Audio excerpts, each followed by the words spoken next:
دوستو السلام علیکم۔ پاکستان سوشل ٹی وی پر سعید حسن آپ کی خدمت میں حاضر ہے۔ دوستو آج سے چند روز پہلے اسلام آباد کی قائد اعظم یونیورسٹی میں ایک 3 روزہ سائنس سیمینار منسوخ کیا گیا۔ اس سیمینار کو عبدالسلام قادیانی کے نام پر منعقد کیا جا رہا تھا۔ اہل فکر حضرات نے اس پر اعتراض اٹھایا اور مذہبی حلقوں کی جانب سے اس کی منسوخی کا مطالبہ سامنے آیا۔ اس ضمن میں کے ٹی وی کے سینئر اینکر پرسن جناب حسن رانا صاحب نے وی سی صاحب کو ایک خط لکھا اور مذہبی حلقوں کے اندر پائی جانے والی بے چینی اور اپنے تحفظات سے آگاہ کیا۔ وی سی صاحب نے کمال شفقت کا مظاہرہ کرتے ہوئے اس 3 روزہ سائنس فیسٹیول کا نوٹیفیکیشن کینسل کر دیا۔ یونیورسٹی انتظامیہ کو اس سیمینار کے لیے متنازع شخصیت کا نام کس نے تجویز کیا اور مذہبی حلقے ایک صحت مند سرگرمی سے کہ اتنے مخالف کیوں رہے، اس معاملے پر بات کرنے کے لیے ہمارے ساتھ کے ٹی وی کے سینئر اینکر پرسن جناب حسن رانا صاحب موجود ہیں۔ تو ہم ان سے اسی حوالے سے بات کرتے ہیں کیونکہ یہ اس تمام معاملے میں براہ راست شریک رہے۔ السلام علیکم حسن بھائی۔ وعلیکم السلام۔ حسن بھائی، پاکستان میں صحت مند سرگرمیوں کا ویسے ہی فقدان ہے، ہم ترس رہے ہوتے ہیں کہ کوئی اچھی سرگرمیاں ہمیں ملیں، تو ایک 3 روزہ سائنس فیسٹیول ہونے جا رہا تھا، آپ نے وہ بھی رکوا دیا۔ دیکھیں، صحت مند جو سرگرمی ہے نا، ہم تو خود اس کے حق میں ہیں، بلکہ ہم تو خود کرواتے ہیں، وہ اس کا ہم حصہ رہتے ہیں۔ لیکن صحت مند سرگرمیوں کی آڑ کے اندر اگر آپ اسلام اور پاکستان دشمن جو عناصر ہیں ان کو پروموٹ کریں گے اور آپ وہاں پر بجائے اس کے کہ سائنس پر تقریریں کریں، سائنس کی تقریروں کے دوران میں وہاں پر متنازع مزید شخصیات کو بلا کے آپ وہاں پر ان سینسٹیو ایشوز کو چھیڑیں گے جو کہ طے شدہ ہیں، جو کہ اسلام نے 1400 سال پہلے طے کر دیے تھے اور آئین پاکستان نے 7 ستمبر 1974 میں طے کر دیے۔ تو اگر آپ ان ایشوز کو دوبارہ سے چھیڑیں گے اور حساس ترین ایشوز جو کہ قومی سالمیت کا مسئلہ بن سکتے ہیں، آپ ان ایشوز کو اگر چھیڑیں گے، وہاں پر ان حساس معاملات کو اٹھائیں گے، تو پھر یہ کوئی سائنس فیسٹیول نہیں ہے، یہ ہیلدی ایکٹیویٹی نہیں ہے، یہ پاکستان کی سالمیت کے خلاف ایک منصوبہ سازی ہے اور اسی طرح سے پاکستان میں افراتفری انارکی پھیلانے کی میں سمجھتا ہوں کہ یہ سازش ہے۔ تو وہ کوئی سائنس فیسٹیول نہیں۔ سائنس فیسٹیول اگر منعقد کرنا تھا تو اس میں کئی نام اور موجود ہیں، اس میں مسلمان سائنٹسٹ بھی ہیں، پاکستانی سائنٹسٹ بھی ہیں اور لوگ بھی ہیں، اور ہم نے یہ نہیں کہا کہ سائنس فیسٹیول نہ کروائیں۔ ہمارا مطالبہ سن لیں کہ ہم نے یہ نہیں کہا کہ سائنس فیسٹیول نہ کروائیں، ہم نے یہ کہا ہے کہ ایک متنازع شخصیت کے نام سے اس کو منسوب نہ کریں، بس یہ ہمارا مطالبہ رہا ہے۔ آپ نے اس ضمن میں جب وی سی صاحب سے ملاقات کی تو چونکہ عمومی طور پہ ایک تاثر یہ پایا جاتا ہے کہ مذہبی حلقے جس وقت بھی کوئی کام کرتے ہیں تو ان کے حوالے سے یہ تاثر ملتا ہے کہ شاید وہ بہت زیادہ شدت پسند ہیں اور سختی کا مظاہرہ کرتے ہیں۔ تو جب آپ نے وی سی صاحب سے ملاقات کی تو آپ نے ان کی گن پوائنٹ پہ یہ مطالبہ سامنے رکھا کہ جی وی سی صاحب کینسل کریں اس نوٹیفیکیشن کو؟ دیکھیں، پہلی تو بات یہ ہے کہ مجھے نہیں پتہ کہ شدت پسند یا ایکسٹریمسٹ کی ڈیفینیشن کیا ہے، مجھے نہیں پتہ کہ کیونکہ یہ سبجیکٹیو میٹر ہے، سب اپنی اپنی کر رہے ہیں، یا تو پھر سب اس پہ اتفاق کر لیتے ہیں کوئی۔ میں یہ سمجھتا ہوں کہ شدت پسند تو وہ عناصر ہیں جنہوں نے اس سائنس فیسٹیول کا انعقاد کیا ہے۔ اس کی وجہ یہ ہے کہ ہم نے ان سے یہ کہا کہ آپ نام تبدیل کر لیں، ریجیڈیٹی ان کی ہے، شدت پسندی، انتہا پسندی ان عناصر کی جانب سے ہے کہ وہ انہوں نے اس کو منسوخ تو کروا دیا، انہوں نے نام تبدیل نہیں کیا۔ اچھا، اس حوالے سے کوئی انہوں نے یقین دہانی نہیں کروائی؟ نہیں، دیکھیں نا، مستقبل میں ہو سکتا ہے کہ یونیورسٹی دوبارہ سے کوئی ایسا اقدام کرے؟ نہیں، دیکھیں، پہلی تو بات یہ ہے کہ وی سی صاحب سے ہم نے جب ملاقات کی ہے، دیکھیں وہ وائس چانسلر ہیں، ہم ان کو ڈنڈے کے زور پہ کام نہیں کروا سکتے ان سے۔ میں بذات خود ایک پروفیشنل آدمی ہوں، مجھے 20-22 سال پروفیشنل کام کرتے ہوئے ہو گئے، میڈیا میں ہو گئے ہیں، صحافت میں ہو گئے ہیں، پتہ نہیں کتنی ڈاکیومنٹریز بنائی ہیں، کتنے ہی کالجز، یونیورسٹیز میں، چیمبر آف کامرس میں، پریس کلبز میں جاتا ہوں اور لیکچر دیتا ہوں، ٹھیک ہے؟ تو مطلب ہم ڈنڈے کے زور پہ کرواتے ہیں سارا کچھ، کوئی بلاتا ہے تو ہم جاتے ہیں۔ یقیناً وی سی صاحب ایک ادارے کے سربراہ ہیں اور کوئی بھی شخص ان سے ملاقات کر سکتا ہے جن کو ان سے کام ہو۔ صحیح۔ اسی طریقے سے ہم گئے ہیں اور ہم نے ایک پبلک آفس ہے، وہ پرائیویٹ آفس نہیں ہے، وہ پبلک آفس ہے، گورنمنٹ کا ایک ادارہ ہے، قائد اعظم یونیورسٹی، ہم وہاں گئے ہیں، ان سے گزارش کی ہے اور ان کو کہا ہے کہ یہ ملک میں افراتفری پھیل سکتی ہے، مسلمان بڑے شدید اس میں اضطراب کا شکار ہیں، اور میں سمجھتا ہوں کہ وہ انتہائی پروفیشنل آدمی ہیں اور انتہائی کیپیبل آدمی ہیں، انہوں نے اس چیز کو سمجھا ہے اور اس کے بعد یہ فیصلہ کیا گیا کہ اس کو پوسٹ پون کر دیا جائے۔ تو شدت پسند تو وہ عناصر ہیں، جیسا میں نے آپ کو پہلے فرمایا کہ شدت پسند وہ عناصر ہیں جنہوں نے اس کا نام تک تبدیل کرنے کو گوارا نہیں سمجھا، اور انہوں نے اس کو کینسل کرانا یا منسوخ کروانا یا پوسٹ پون کروانے پہ تو وہ رضامند یا وہ تو کروا لیا انہوں نے۔ آپ نام تبدیل کر لیں، اس کا نام ابن الہاشم کے نام سے کر لیں، آپ ڈاکٹر قدیر کے نام سے کر لیں، ڈاکٹر سمر مبارک کے نام سے کر لیں، یا ایکس وائی اور کسی نام سے کر لیں، جنیرک کر لیں، سائنس کی بات کریں۔ اچھا، چونکہ ہمارے ہاں زیادہ یہ تاثر ملتا ہے کہ جی ہمارے یہاں پر پاکستان میں اقلیتوں کو بہت زیادہ کوئی تحفظ نہیں دیا جاتا اور ان کو پروموٹ نہیں کیا جاتا، تو مجھے یہ بتائیے کہ کیا ڈاکٹر عبدالسلام کا نام اگر سپوز ہم ختم کر دیتے ہیں تو کسی ہندو، سکھ یا عیسائی کے نام سے کانفرنس ہو جائے تو اس پر بھی مذہبی حلقوں کو اعتراض ہوگا؟ دیکھیں بات کو سمجھیں ذرا، یہ ٹیکنیکل ہے۔ ہم نے یہ بات کی ہے کہ ایک متنازع شخصیت ہے جس کی ایک تاریخ ہے پاکستان کے خلاف، اس کے گروپ کی، اس کی کمیونٹی کی، اس کے نیٹ ورک کی، اور اس فرقے کی، فرقہ تو کہنا ہی نہیں چاہیے ان کو، میں معذرت چاہتا ہوں، فرقہ نہیں، وہ ایک کلٹ ہے۔ اس کلٹ کے ساتھ، جس کے ساتھ، اس نیٹ ورک کے ساتھ، اس کمیونٹی کے ساتھ، جس کو وہ احمدیہ کہتے ہیں، ان کے ساتھ اس کی بلونگنگ ہے۔ اسٹانچ فالوور تھا وہ مرزا غلام قادیانی کا۔ ہمیں رانا بھگوان داس صاحب تھے، وہ چیف جسٹس پاکستان رہ چکے ہیں۔ اس کے علاوہ پاکستان کے اندر ہندو، سکھ، کرسچن کمیونٹی کے لوگ اعلیٰ عہدوں پر فائز ہیں، اور وہ بیوروکریسی میں ہیں، وہ دیگر اداروں میں ہیں۔ ہمیں کبھی کسی سے کوئی پرابلم نہیں ہے۔ ہمیں ہر اس شخص کے ساتھ مسئلہ ہے جو کہ اسلام، پاکستان، نظریہ پاکستان اور اسلام کی بنیادی اور اساسی چیزوں کو اگر چھیڑ چھاڑ کرنے کی کوشش کرے گا، پاکستان کی ہماری جو ثقافت ہے، ہمارا تہذیب ہے، ہمارا تمدن ہے، ہمارے اسلامی شاعر ہیں، اگر ان کے خلاف سازش کرنے کی کوشش کرے گا، ان کے خلاف بات کرنے کی کوشش کرے گا، تو بھائی یہ ہمارا مذہبی فریضہ بھی ہے، آئینی فریضہ بھی ہے، اور یہ ہمارا ہر اخلاقی فریضہ بھی ہے، کیونکہ ہم ہمارے آباء و اجداد نے پاکستان کے لیے قربانیاں دی ہیں۔ ہم چاہے وہ اپنے نام کے ساتھ مسلمان لکھے، چاہے کرسچن لکھے، چاہے سکھ لکھے، چاہے ہندو لکھے، چاہے وہ قادیانی لکھے، وہ پاکستان کے آئین کو تسلیم کرے، پاکستان کے قوانین کو تسلیم کرے، اور پھر یہاں پر اسلام، شاعر اسلام، اسلام کی مذہبی شخصیات ہماری، اور اس کے علاوہ نظریہ پاکستان، اور اسی طرح ہمارے مذہبی شاعر ہیں، اور اس طرح کی چیزوں کے متعلق متنازع گفتگو اور متنازع بیانات نہ دے، سازشیں نہ کرے، وہ پروکسی نہ بنے، وہ لابسٹ نہ بنے، یورپ کے لیے، ویسٹرن کنٹریز کے لیے یہاں لابنگ نہ کرے، تو ہمیں کوئی مسئلہ نہیں۔ اور اگر وہ کرے گا تو وہ اگر مسلمان بھی ہوگا تو ہم بھائی اس کے خلاف بھی یہی بات چیت کریں گے۔ اور آخری بات اس ضمن میں اس سوال کیا کر دوں، جو قادیانی گروپ ہے وہ آئین میں دی گئی اپنی حیثیت کو تسلیم نہیں کرتا۔ بالکل ایسے ہی ہے۔ ڈاکٹر عبدالسلام سمیت جتنے قادیانی ہیں وہ آئین میں دی گئی اپنی حیثیت کو بطور غیر مسلم اقلیت تسلیم نہیں کرتے۔ پاکستان میں جو شخص آئین کو تسلیم نہیں کرتا، آئین کو نہیں مانتا، اس کی سزا کیا ہے یہ آپ بھی جانتے ہیں، سب لوگ جانتے ہیں۔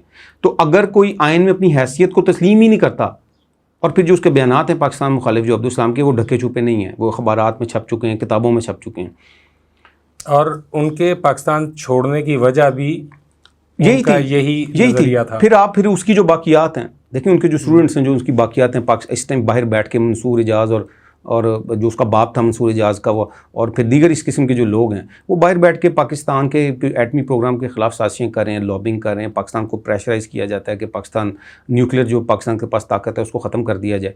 تو آپ یہ سارا کچھ کریں، آپ لابنگ کریں، آپ اسرائیل کے ساتھ بیٹھ کے پاکستان کے خلاف سازشیں کریں، بھارت کے ساتھ سازشیں کریں، آپ رپورٹیں شائع کریں، آپ لندن کے اندر بیٹھ کے سازشیں کریں، سارا کچھ کریں، اور پھر بھی ہم آپ کے خلاف جو ہے، پھر آپ جب ہم آواز اٹھائیں تو ہمارا یہ بھی حق نہیں بنتا۔ تو میں سمجھتا ہوں کہ ایسے شخص کے نام سے سائنس فیسٹیول کا انعقاد کروانا جو کہ جھوٹے مدعی نبوت کا پیروکار ہو، نہ صرف پیروکار ہو بلکہ نہ آئین پاکستان کو مانتا ہو، اور اس کی وہ سٹیٹمنٹس پاکستان کے خلاف آن ریکارڈ ہوں، ٹھیک ہے، جس کو سننے اور دیکھنے کے بعد کوئی پاکستانی یہ نہیں مان سکتا کہ یہ شخص جو ہے پاکستان کے ساتھ لائل ہو سکتا ہے، یا اس کے نام سے اس قسم کے فیسٹیول یہاں کروائے جائیں۔ دوستو، حسن بھائی نے تو اپنا سٹانس بہت کلیئر انداز میں سامنے رکھا۔ میں حسن بھائی سے ایک چیز اور یہ جاننا چاہوں گا اسی ضمن میں کہ قادیانی لابی جس طرح سے سرگرم ہے، اور تمام معاملات پاکستان کے اندر بہت ڈیپ جگہوں پر بہت سے معاملات ایسے ماضی کے اندر سامنے آئے ہیں کہ جس میں وہ لوگ انوالو رہے، اور وہ پاکستان کی سالمیت کے لیے مسئلہ بن سکتے تھے وہ معاملات۔ آپ کو کیا لگتا ہے کہ ریاست بے خبر ہے ان عناصر سے، یا ریاست کی کوئی مجبوری ہے کہ ان لوگوں کو ساتھ لے کے چل رہی ہے، یا ان لوگوں کو آزادانہ طور پر اپنا کام کرنے کی اجازت مل رہی ہے؟ دیکھیے پاکستان میں نا تاریخی طور پر مختلف ادوار رہے ہیں اس حوالے سے، اور قریبی اگر ہم مشرف کا دور دیکھتے ہیں تو اس میں ہم نے دیکھا کہ قادیانیوں کو بہت زیادہ نوازا گیا، اور انہوں نے بڑے فوائد حاصل کیے، قادیان نے بڑی بھی پھولی بھی اور پر نکالے ان لوگوں نے، لیکن اس کے بعد پھر ہم نے یہ دیکھا کہ اس کے بعد پھر دوبارہ ڈاؤن فال شروع ہوا، اور آج کل جو ہم دیکھ رہے ہیں اب پاکستان کے اندر جو قادیانی بیٹھے ہیں ان کی سازشیں تو خیر اپنی جگہ ہوں گی، لیکن جو قادیانی پاکستان سے باہر چلے گئے ہیں وہ یورپ کے اندر بیٹھ کے، امریکہ میں بیٹھ کے، انگلینڈ میں بیٹھ کے پاکستان کے خلاف لابنگ کر رہے ہیں، سازشیں کر رہے ہیں۔ اب جہاں تک بات یہ ہے کہ ہمارے جو کنسرن ڈپارٹمنٹس ہیں، ادارے ہیں، حکومت ہے، وہ اس سے باخبر ہیں کہ نہیں ہے، دیکھیں یہ ان کا کام ہے اور اس کا جواب وہ دیں گے کہ وہ باخبر ہیں کہ نہیں ہے۔ آپ کے سورسز کیا کہتے ہیں؟ چونکہ آپ بھی صحافت کے شعبے سے وابستہ ہیں اور ان ٹچ رہتے ہیں ان چیزوں سے، وہاں پر اہل فکر لوگ موجود ہیں جو اس سے ویل اویئر ہوں؟ دیکھیں میں یہ سمجھتا ہوں کہ دیکھیں ہونا چاہیے، اگر نہیں ہے تو ہونا چاہیے، میں تو یہی کہہ سکتا ہوں۔ ہمیں اپنا کام کرنا ہے، ہماری باؤنڈریز ہیں، ایک ان کی باؤنڈریز ہیں، ہمیں اپنی جو ہمیں آئین حق دیتا ہے، قانون حق دیتا ہے، ہمیں اس کو استعمال کرتے ہوئے ہمیں اپنا کام کرنے کی ضرورت ہے۔ اور اگر کوئی نہیں کرتا، گورنمنٹ ہو، کوئی ادارہ ہو، نہیں کرتا، ہمیں سے کوئی مطلب نہیں ہے، ہم نے اپنا کام کرنا ہے، ہمیں یہ چیز دیکھنی چاہیے۔ دیکھیں ہر شخص اگر یہ کہے گا نا کہ گورنمنٹ نہیں کر رہی تو ہم بھی نہ کریں، مثال کے طور پہ، صحیح، تو ایسا نہیں ہے، کچھ کام ان کے ہیں، کچھ ہمارے کرنے کے ہیں۔ دیکھیں ہم بذات خود اگر آپ ایک ملک کے شہری ہیں، آپ وہاں پہ آپ کی فیملی ہے، آپ کے بچے ہیں، آپ نے کھانا پینا ہے، آپ نے وہاں پہ بچے بڑے ہوں گے، وہاں پہ تعلیم حاصل کریں گے، وہاں پہ رہنا ہے، آپ نے کاروبار کرنا ہے، نوکری کرنی ہے، ظاہری بات ہے اس کے ساتھ ہمارے مفادات جڑے ہوئے ہیں نا ملک کے ساتھ۔ تو اگر آپ لائل ہیں تو آپ یہ نہیں ہو سکتا کہ آپ اس قسم کی چیزوں کو دیکھتے بھی رہیں، اور جو قادیانیوں کی سازشیں ہیں اور جو اسلام کے خلاف ان کی جو سازشیں ہیں جو پاکستان کے خلاف ہیں، اور اس کے باوجود آپ چپ رہیں اور ہم دیکھیں کہ اگر گورنمنٹ نہ کرے، کیونکہ گورنمنٹ یہاں پہ آپ کے سامنے ہے، ہر 2-3 سال کے بعد چینج ہو جاتی ہے، ان کی پالیسیز چینج ہو جاتی ہیں، کوئی ایسی پالیسی ہی نہیں ہے جو کنٹینیو رہ سکے۔ تو میں یہ سمجھتا ہوں کہ وہ کریں یا نہ کریں، ان کو خبر ہو یا نہ ہو، ہمارا کام ہے ان کو خبردار کرنا۔ صحیح، آپ لکھتے ہیں تو لکھ کر کریں، آپ میڈیا میں ہیں تو بول کر کریں، جیسے بھی کر سکتے ہیں، ہمارا جو کام ہے وہ ہمیں کرنا چاہیے۔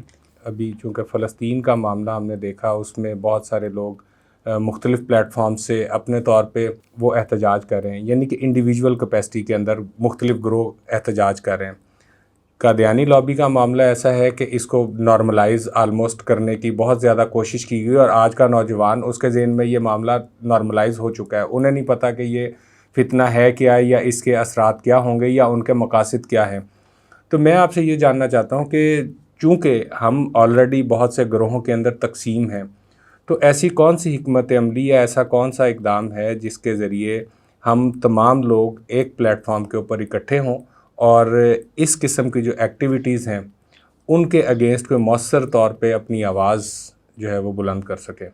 دیکھیں انفارچونیٹلی ایسا ہے کہ ہم مختلف طبقات میں بٹے ہوئے ہیں، جو مذہبی جو قوتیں ہیں وہ بھی سیاسی طور پر بھی بٹی ہوئی ہیں، مذہبی طور پر بھی بٹی ہوئی ہیں، وہ چاہے فرقے ہوں چاہے وہ جماعتیں ہوں، فردر ایک فرقے کے اندر مزید جماعتیں ہیں، آگے ایسی ہیں۔ لیکن میں یہ سمجھتا ہوں کہ کچھ چیزیں ایسی ہیں جو ہماری وہ بہت ایسی چیزیں ہیں جو کہ کامن ہیں، اور زیادہ تر کامن ہے، ظاہری سی بات ہے، لیکن دیکھیں تحفظ ناموس رسالت ہے، تحفظ ختم نبوت ہے، دفاع پاکستان ہے، تحفظ پاکستان، یہ وہ چیزیں ہیں جو کہ ہر کوئی چاہتا ہے، جس پہ ختم نبوت پہ سب مسلمانوں کا ایمان ہے، چاہے کسی بھی فرقے سے ہو، اور اس طرح پاکستان کے ساتھ سب محبت کرنے والے ہیں، پاکستان میں رہنا چاہتے ہیں، اور زیادہ طبقہ تو ہم لوگ ہیں جو یہیں رہنا ہے، ہم نے جنہوں نے یہیں رہنا ہے۔ تو میرا ذاتی تو یہ خواہش ہے میری بھی کہ سب کو ایک پلیٹ فارم پہ جمع ہونا چاہیے، اور اس کے خلاف ایک مؤثر آواز بھی بننا چاہیے۔ اور دنیا کے اندر دیکھیں آپ، پریشر گروپس ہوتے ہیں نا، پریشر گروپس بنائے جاتے ہیں، لابنگ گروپس بنائے جاتے ہیں۔ میں بہت ٹیکنیکل گفتگو نہیں کرنا چاہتا تھا کہ یہ لوگوں کو سمجھ نہ آئے، تو لابنگ گروپس ہوتے ہیں۔ آپ ہمارے ہاں اس چیز کی فکر نہیں ہے انفارچونیٹلی، جو کہ ہونی چاہیے، اور پھر ہم ان لائنز پر کام کر رہے ہیں جو کہ بہت پرانی ہیں، اور ہمیں جدید سینس آف جو یہ سارے دیکھیں نا، مثال کے طور وغیرہ ہیں، دیکھیں نا، ہمیں اس کو اس قسم کی کاؤنٹر کرنے کے لیے ہمیں کیا کرنا چاہیے، آپ یہی فرما رہے ہیں نا، تو ہمیں اس کو کاؤنٹر کرنے کے لیے ہمیں وہ جو ہماری روایتی لائنز پہ ہم کام کریں اس کو چھوڑ کر ہمیں جدید چیزوں پہ کام کرنے کی ضرورت ہے۔ آج کل ڈیجیٹل ڈپلومیسی کا دور ہے، ٹھیک ہے جی, اور میڈیا وارفیئر کا دور ہے. ہمیں ان چیزوں پر کام کرنے کی ضرورت ہے. آج کل کی جنگیں نظریات بیانیے کی اور نظریے کی جنگ ہے جو کہ سوشل میڈیا پر جاری ہے. آج کل جو جنگیں ہو رہی ہیں وہ جو جس کو کہتے ہیں نا کائنیٹک وار, جو کہ زمین پر ہو رہی ہے, زیادہ تو نان کائنیٹک وارز ہو رہی ہیں. اکنامک وارفیئر چل رہی ہے, اور پھر اس طرح 5th جنریشن وارفیئر چل رہی ہے, میڈیا وارفیئر چل رہی ہے, یا ہائبرڈ وارفیئر کہہ سکتے ہیں آپ اس کو. تو ہمیں اپنا مینڈیٹ دیکھتے ہوئے ان چیزوں پہ کام کرنے کی ضرورت ہے. تو میں سمجھتا ہوں کہ یہ اس کی ہمیں کمی ہے, اور ہمیں ان جدید لائنز پہ ہمیں کام کرنے کی بہت اشد ضرورت ہے. اچھا, مجھے یہ بتائیے کہ آپ نے جس وقت یہ سارا معاملہ ہوا تو مجھے پتہ لگا اس کے اوپر کچھ ہمارے سوشل میڈیا کے معروف جو ایکٹیوسٹ ہیں انہوں نے بھی اس حوالے سے آپ کو تنقید کا نشانہ بنایا, اور غالباً فرائیڈے ٹائمز نے بھی کوئی یک طرفہ سٹوری آپ کے حوالے سے چھاپی. اس کا مجھے تھوڑا سا کچھ پس منظر اور وہ بتائیے کہ وہ کیا معاملہ ہو رہا ہے, وہ ان لوگوں کے ذہن میں کیا چل رہا ہے. دیکھیں, جو صحافت ہے نا, میں بڑا ادنا سا طالب علم ہوں اس کا. جو جب آپ خبر کرتے ہیں تو اس کا ایک بڑا سادہ سا ایک اصول ہوتا ہے کہ آپ نے موقف دونوں پارٹیز کا لینا ہوتا ہے, یا 3 پارٹیز ہیں تینوں کا لینا ہوتا ہے, اور آپ نے خبر کو خبر کی طرح آپ نے چھاپنا ہوتا ہے. آپ نے خبر کے اندر تجزیہ نہیں کر سکتے. آپ صحیح, تجزیہ اور چیز ہے, خبر اور چیز ہے. جب آپ 1 سائیڈڈ سٹوری لکھ کر اس کو تجزیہ کر دیں وہ خبر نہیں ہوتی. ٹھیک ہے, پہلی بات یہ. فرائیڈے ٹائمز نے اس سارے معاملے پہ جو قائد اعظم یونیورسٹی کے اندر سارا یہ کینسل ہوا یا پوسٹ پون ہوا, اس سارے معاملے کو اس نے 1 سائیڈڈ کور کیا, اور خبر کی صورت میں نہیں کیا, تجزیے کی صورت میں کیا. پہلی دوسری بات, اور تیسری بات یہ کہ اس میں میری تصویر بھی اس نے لگا دی, اور ویڈیو کا ذکر بھی میرے کر دیا. اور اس کا کیونکہ میرا ویڈیو اردو میں تھا جو میں نے کیا تھا ولاگ ایک اس سارے ایشو کے اوپر, اس کا انہوں نے انگریزی میں اپنا من مانی ترجمہ کیا یک طرفہ طور پہ. میرا موقف ہی نہیں لیا. یعنی آپ صحافت کی دھجیاں ہی آپ نے بکھیر دیں. آپ کا نام آپ کہتے ہیں ہمارا بڑا نام ہے, صحافت کے چیمپئن ہیں جو اس کو چلانے والے ہیں. وہ ان کا دعویٰ یہ ہے, کسی کے پاس چڑیا ہے, کسی پر کبوتر رکھا ہوا ہے, کسی نے جو خبریں لا کے دیتے ہیں, تو آپ کر یہ رہے ہیں, اور آپ میں یہ ہمت اور جرت نہیں ہے. میں نے ان کو ای میل کی ہے کہ آپ معافی مانگیں میرے سے. ان کے اندر ہمت اور جرت نہیں ہو رہی کہ وہ اس ای میل کا جواب بھی دے سکیں, وہ سامنے آ کر بات چیت کر سکیں. کوئی ایسی بات نہیں ہے, ہمارے بھائی دوست ہی ہوں گے وہ بھی, کوئی مسئلہ نہیں ہے, بات چیت کریں, لیکن خبر کو خبر کی طرح چلائیں.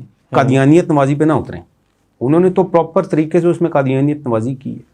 اس کے ساتھ ساتھ آپ یہ دیکھیں کہ جو ہم انگلش ہے, اس نے فرائیڈے ٹائمز کو کوٹ کرتے ہوئے سیم خبر اس طرح سے اس نے چھاپ دی. اور یعنی ہم انگلش کے پاس کوئی اپنا رپورٹر ہی نہیں ہے کہ وہ اس نے بس فرائیڈے ٹائمز نے جس طرح کہا اس نے کہا جی ہم نے بھی ویسے کر دی, کاپی پیسٹ. دیکھیں اس کے ساتھ ساتھ ایک اور ڈان نیوز نے بھی خبر دی ہے, اور دیکھیں ذمہ داری کا مظاہرہ کیا ہے. اس نے خبر دی ہے, آپ پڑھیں اگر, وہ ایک خبر ہے. ٹھیک ہے, آل دو اس کے اندر بھی تھوڑا سا انہیں اینگلنگ تو کرنے کی کوشش کی ہے. دیکھیں ہمیں بات یہ ہے کہ آپ کسی بیچارے جو مدرسے کے عالم دین ہیں جن کا ایکسپوجر نہیں ہے, آپ ان کو تو یہ ان چیزوں میں کیا کہتے ہیں نا کہ آپ ٹال مٹول کر سکتے ہیں ان کے ساتھ, آپ ہمارے ساتھ نہیں کر سکتے. ہم نے یہی ساری زندگی کام کیا, ہم بھی یہی کام کر رہے ہیں, 22 سال ہو گئے ہیں, ہمارے ہی بال سفید اسی میں ہی ہوئے ہیں کام میں. تو خبر کی اینگلنگ کیا ہوتی ہے, لفظوں کا چناؤ کیا ہوتا ہے, یہ ہمیں ان سے سیکھنے کی کوئی ضرورت نہیں ہے. ہم بھی یہی کام کر رہے ہیں, تو ہماری ٹیم بھی یہی کام کر رہی ہے. تو خبر کی اینگلنگ کیسے کرتے ہیں, تو انہوں نے کی ہے, اور خبر تو تھی نہیں. تو بائسڈ اوپینین جو ہے وہ اس کو خبر نہیں کہا جا سکتا. تو ان کا رویہ بالکل نان پروفیشنل اور بالکل جرنلسٹک جو ویلیوز ہیں اس کی دھجیاں بکھیری ہیں انہوں نے. ان کو معافی مانگنی چاہیے پبلکلی. اور میرے پاس اتنا ٹائم نہیں ہے کہ میں کوئی کہوں جی میں عدالتوں میں جا رہا ہوں, میرے پاس ٹائم ہی نہیں ہے اتنا بھائی. تو ویسے بھی یہاں انصاف صرف طاقتور لوگوں کو ہی ملتا ہے, بس وہ جی انفارچونیٹلی. دوستو یہ تھا آج کا ہمارا پروگرام. حسن رانا صاحب کے جو میدان ہیں وہ سوشل میڈیا وارفیئر اور انٹرنیشنل افیئرز اور پالیٹکس ہیں. انشاءاللہ ہم ان سے آئندہ بھی استفادہ کرنے کی کوشش کریں گے. اپنے میزبان سعید حسن کو دیجیے اجازت. انشاءاللہ آپ سے پھر ملاقات ہوگی. پاکستان زندہ باد.